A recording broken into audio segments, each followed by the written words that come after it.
Donald Trump wants to win the Nobel Peace Prize. Everyone says that I should get the Nobel Peace Prize for each one of these achievements. But he didn't. Here's why. Despite the president's vocal campaign, this year's accolade went to Venezuelan opposition leader María Corina Machado. So why didn't he win? Well, the White House claimed that he got 7 nominations, but the key issue here is timing. All of those nominations have to be in before the end of January. That gave Donald Trump around 11 days in office. Unfortunately, his boasts that he'd be able to end the war in Ukraine didn't pan out. But despite that, he maintains he's the peacemaker in chief. I've also been working relentlessly, stopping the killing in Ukraine. I thought that would be, of the 7 wars that I stopped, I thought that would be the easiest because of my relationship with President Putin, which had always been a good one. I thought that was going to be the easiest one. But, you know, in war, you never know what's going to happen. Reacting to the fact he didn't win, a White House spokesperson has said on X that the committee has proved it's put politics above peace. And it's continued in that post saying, President Trump will continue making peace deals, ending wars and saving lives. He has the heart of a humanitarian, and there will never be anyone like him who can move mountains with the sheer force of his will. But the Nobel Committee was very diplomatic when it was asked why he didn't win.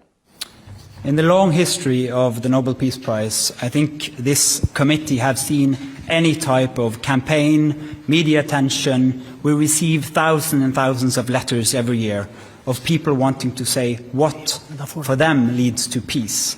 This committee sits in a room filled with the portraits of all laureates, and that room is filled with both courage and integrity. So we base only our decision on the work and the will of Alfred Nobel. So I guess the next question you're probably wondering is, could he be a frontrunner for next year? And certainly his 20-point peace plan to help end the Israel-Hamas war stands him in good stead. But it will be months until we know that's a success. And there are some other concerns. The strikes on Iranian nuclear sites and the blowing up of narco boats in the Caribbean have led some to question his peacemaking credentials.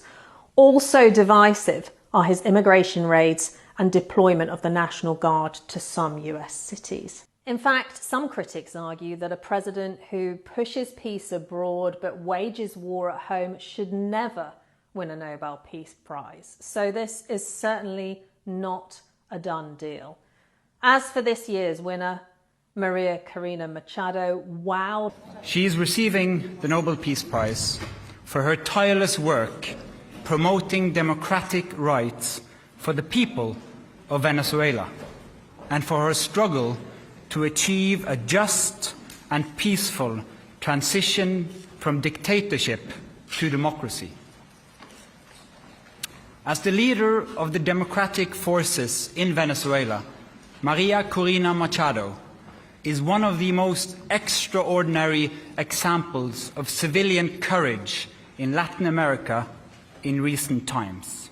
An opposition leader forced into safety who has sacrificed her freedom and put her life on the line to fight authoritarianism is a tough competitor and a worthy winner of the 2025 Nobel Peace Prize.